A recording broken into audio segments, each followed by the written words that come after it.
Melatonin is released by the pineal gland in an evening to help signal to your body and brain to go to sleep. Yet for some people, this process doesn't work well, so supplementing with melatonin can help restore normal sleep patterns. In the UK, it is classed as a prescription-only medicine, and waiting times to see a specialist willing to prescribe can be long. Whereas in the US and some other areas of the world, it is classified as a dietary supplement and can be bought over the counter. But can you trust the quality? In this video, there will be timestamps to help you skip to the appropriate sections, and I will talk about how melatonin works, what it is effective for, potential side effects, and the long-term issues. I will then discuss the availability on the NHS for those in the UK and what to discuss with your GP, as well as the increasing cost to the NHS for the expensive brands used. I will then also cover the ways to purchase melatonin either privately in the UK or from brands available worldwide, and the cautions needed when buying products licensed as a food supplement rather than as a medicinal product. I'm Eloise, I'm a UK pharmacist of 20 plus years, and I'm passionate about clear, accurate information that everyone can understand. I want everyone to understand their medicines and supplements and be able to do self-care within a budget. The information I provide is for educational information only and is my own opinion. However, I do my best to base it on the most up-to-date evidence, but please be aware that regulations and advice around the world does differ.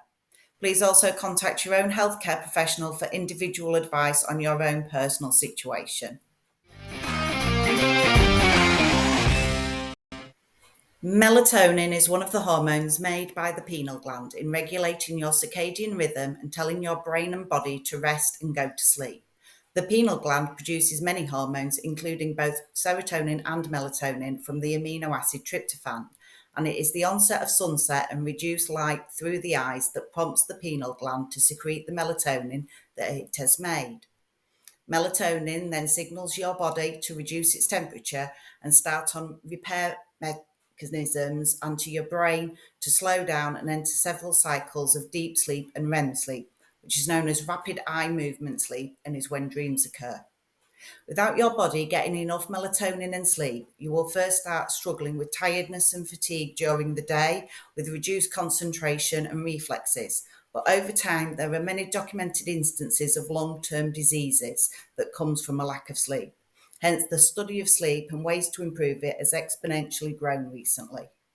Everyone has different sleep patterns, some being early birds that wake up very early to night owls that function best late in the evening.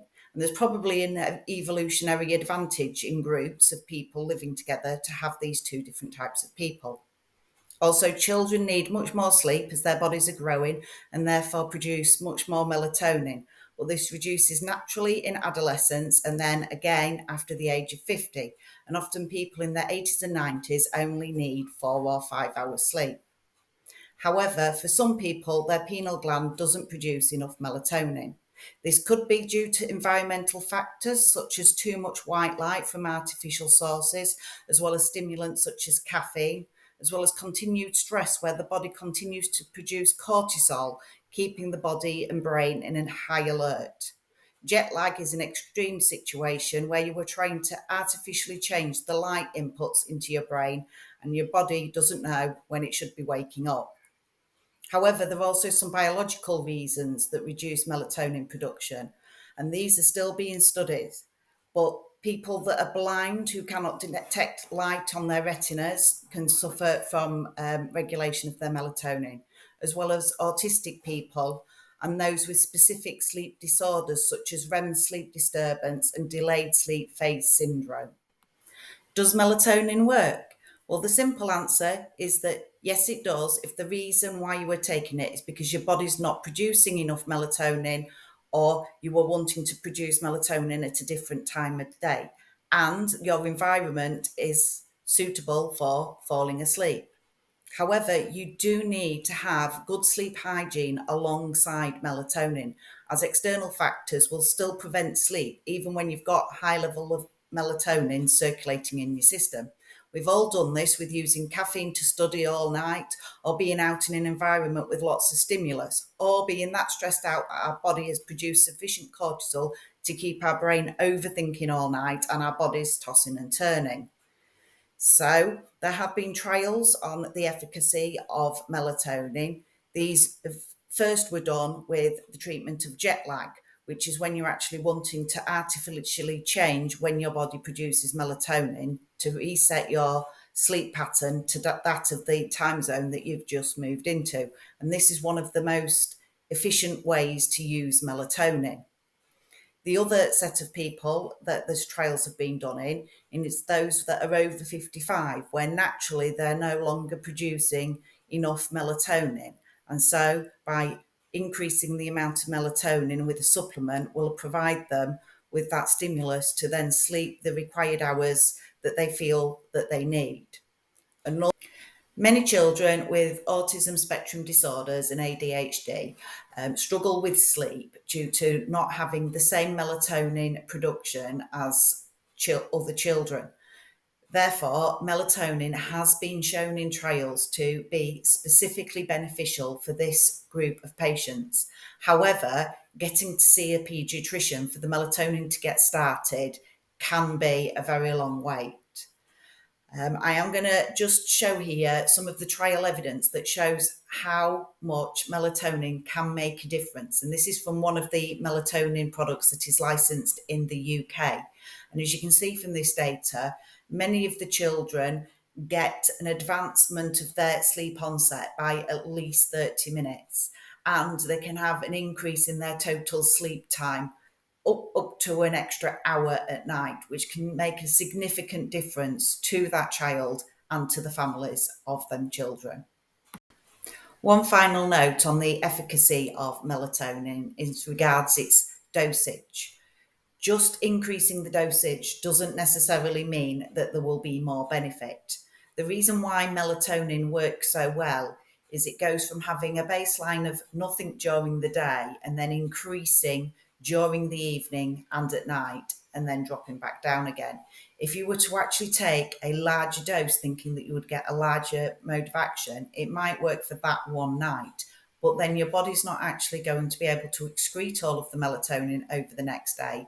And then there's no way of your body then being able to go from a zero level of melatonin and having an increase to actually provide your body knowing that you need to now have another sleep wake cycle. Therefore, more is not necessarily better in this case. I'm now going to cover some of the issues with taking melatonin supplements. Firstly, as I've already mentioned before, this is not a supplement that will suddenly provide sleep if you've also got environmental stimulus that is keeping you awake. Therefore, sleep hygiene is paramount in helping assist melatonin work as a supplement. In the trials, there were side effects from people taking melatonin in about 50% of cases, but also 40% of those people taking placebo also had side effects. And this is known as the nocebo effect, where taking a pretend tablet causes side effects as well. And that might be due to some of the side effects that get listed on melatonin are actually due to the poor sleep, the jet lag, and the insomnia that patients are already struggling with when they are in the trials.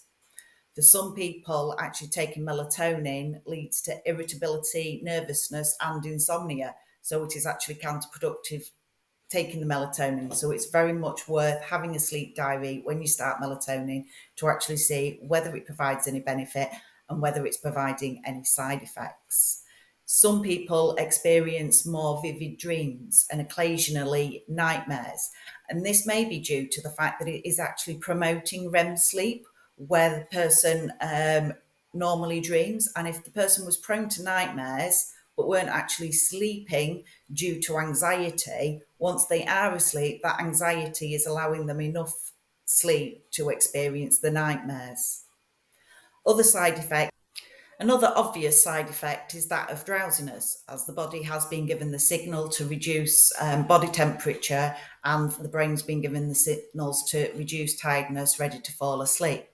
But this also then leads on to interacting with any other drugs that cause drowsiness, and especially more complicated with alcohols, as although alcohol may cause drowsiness to start with, it also decreases your melatonin effectiveness and also decreases your sleep patterns for the rest of the night. There is also some interactions with medications in regards epilepsy control, so it's always best to check with your healthcare professional if you already do have other underlying conditions and other long-term medications. The long-term effects of melatonin are unknown. There hasn't been those long trials testing people over a long period of time taking melatonin, and especially on whether this interacts with your own production of melatonin if you were then to stop taking the supplement. Therefore, for adults, most of the indications and licensing for melatonin products say that it's limited to short-term use, just for only either a few days for jet lag or a few weeks in restarting a good sleep cycle. It's also recommended that children that are started on it, they should try every 6 months to have a break from the melatonin to see whether they're now in a better routine, their lifestyle's now better, and they can now come off needing the melatonin.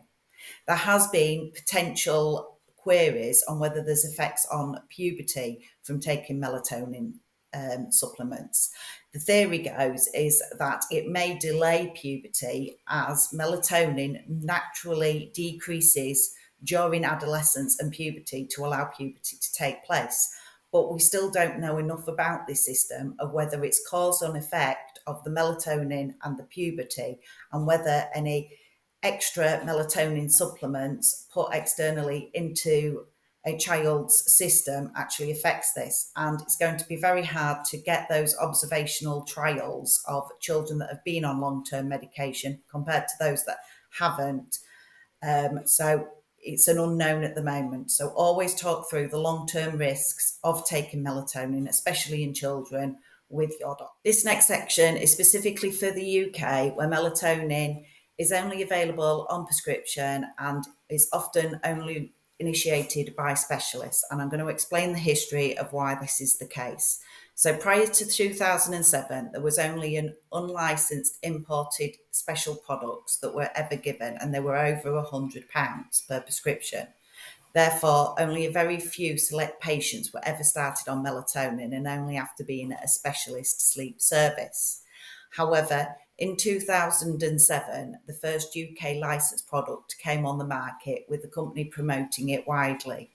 And this was Circadin 2 milligram modified release tablets, and it was licensed for patients that were over 55 years of age, and it was just one tablet to be taken before bed to help increase the amount of sleep that people got at night, and it could be taken for up to 13 weeks.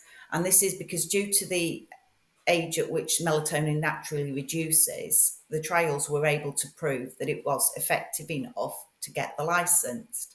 However, many GPs and many area prescribing committees were concerned that this could get abused, like the hypnotics that were started in the 50s and 60s, and then we realised that there were long-term problems. So many places decided to restrict the use and be very cautious about starting this in older people, and make sure that they continued to promote sleep hygiene for older people. Yet it did start getting used by paediatricians, because it was paediatricians that were treating children with sleep disorders that realised that melatonin quite often is the key to helping these children sleep. And they found that this circadian modified release tablet was a good alternative to the expensive specials that they had been using. And they learned that they could either use the modified release tablets for those children that were struggling to stay asleep, or that they could crush them to make an instant release version for those children that were struggling to get to sleep. Due to this, the local areas started producing some shared care protocols to mitigate the increasing pressure for its use, and to also make sure the guidelines were very clear that when this product that was being used outside of license in the GP, that the consultants were taking the clinical responsibility for this, and that the clinical responsibility wasn't onto the GPs for the unknown licensing and the unknown long-term effects of melatonin.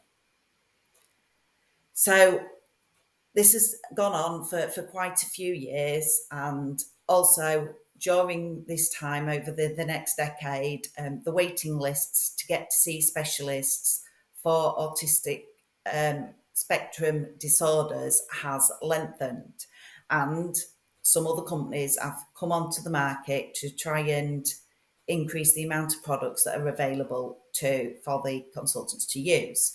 So a couple of companies decided that they would produce tablets, one of them being Adiflex, and what they first did was just license the product for short-term treatment of jet lag, because they could easily do this study, definitely get evidence that it worked, prove that it was licensed, and put it on the market. Unfortunately, the NHS doesn't treat jet lag on the NHS, and the company wanted it to get used in the children that they knew that the consultants were already using the Circadin out of license for, and thought, oh, just use ours out of license.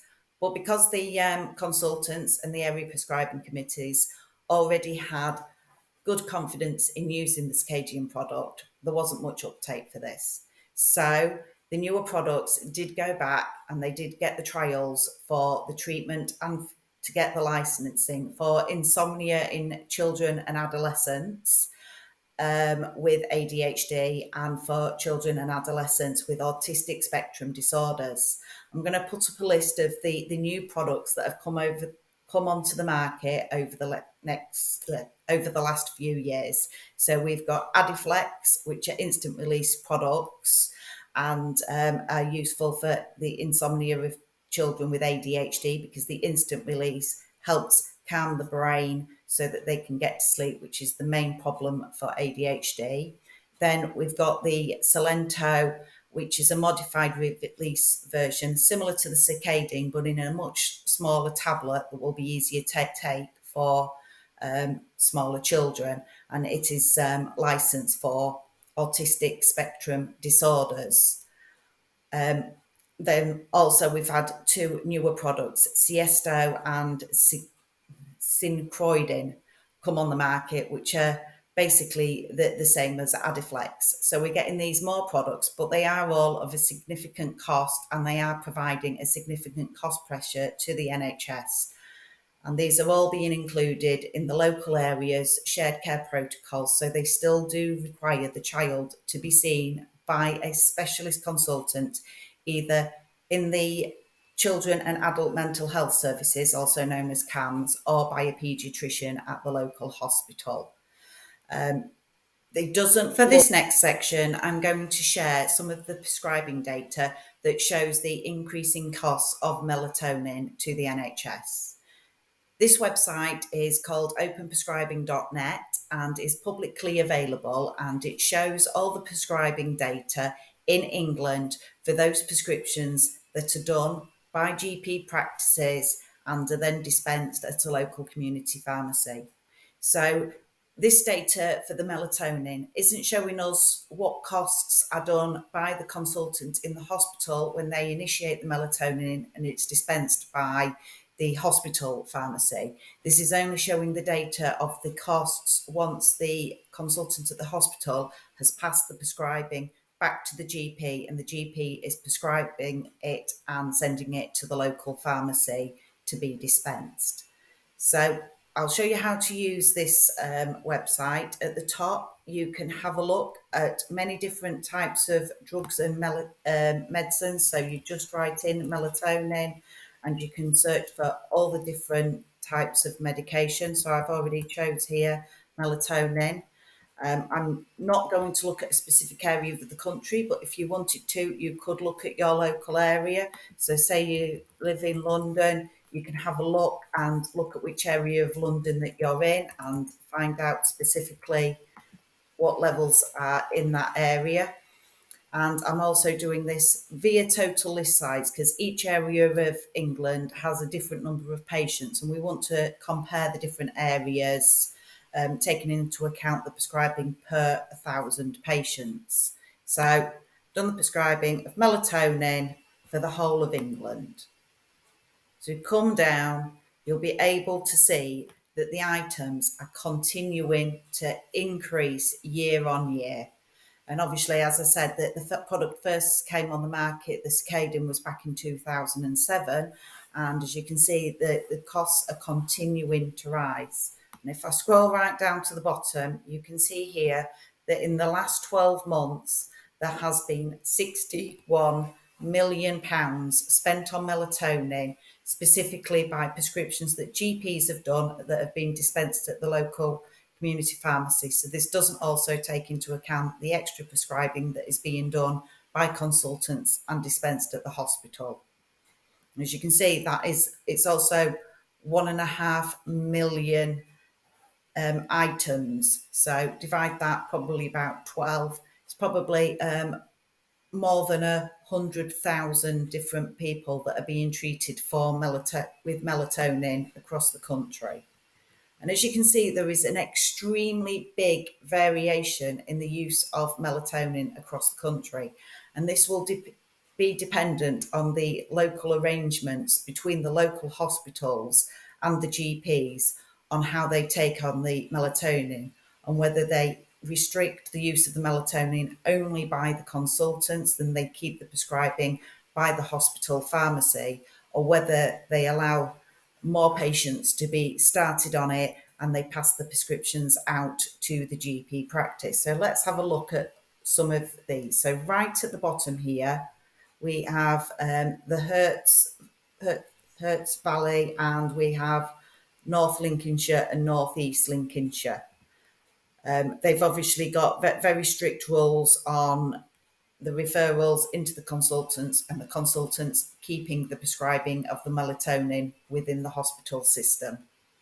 Then at the top, we've got the Wirral and Brighton and Hove, North East Sussex, Herefordshire and Worcestershire. So again, some places that might even be right next door to each other can have significant differences with how the consultants and the hospitals treat their patients and where the prescriptions are being dispensed from. Secondly, I'm going to just move on and have a look at the use of the Circadin. So this was the first one that was used and put on license, and so I've done the brand name of the Circadin as well as the generic name of the tablet as well. And then we can see which areas of the country have kept the prescribing of the original brand that came on the market. And as you can see, this is 31 million. So over half of the prescribing has been as this originally licensed product. Some of the other prescribing that will be around will be some of the unlicensed specials, especially when these are for the liquids for children that aren't able to tolerate swallowing the tablet, or even being able to swallow the crushed up tablet when it is put into yogurt or food for them to take. So if we have a look at this and see, so again, the Wirral, as they were top of the previous graph, they have kept the use of the original Circadin product, as has Brighton and Hove. I'm now going to go on and have a look at these more recently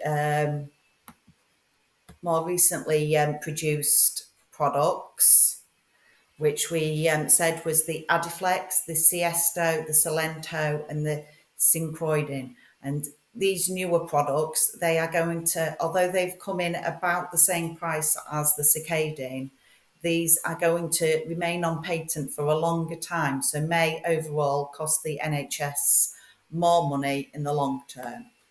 And we can see that it has been extremely variable, the uptake of these newer products, and this is totally dependent on the local area and the consultants that have found out about these new products and wanted to start them, and if their local prescribing area have allowed the consultants to pass that prescribing out to the GPs on prescription. So as you can see, the top use for one of these newer agents is NHS Lincolnshire, and We've also got here North East Essex. But feel free to come on this website and have a hunt for any medication that you're taking and the area that you live, and to see whether there are any differences in the amount of medicines that are prescribed locally to you.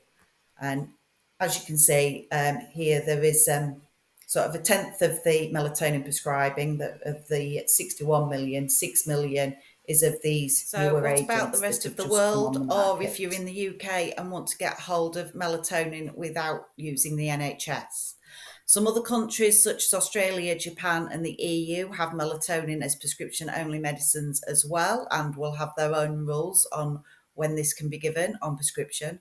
In Canada, melatonin is restricted as a natural health product ingredient for adults, with products containing melatonin requiring a license. And in the US, it's available to purchase as a food supplement in many grocery stores. In the US, melatonin is the fourth most popular natural product taken by adults, with fish oils and glucosamine and probiotics being the top three. And it's the second most popular product for use in children, with fish oils being first. In 2017, a study was done of 31 melatonin supplements sold in groceries and pharmacies in the Ontario area. And we can probably translate these results also to US products as well.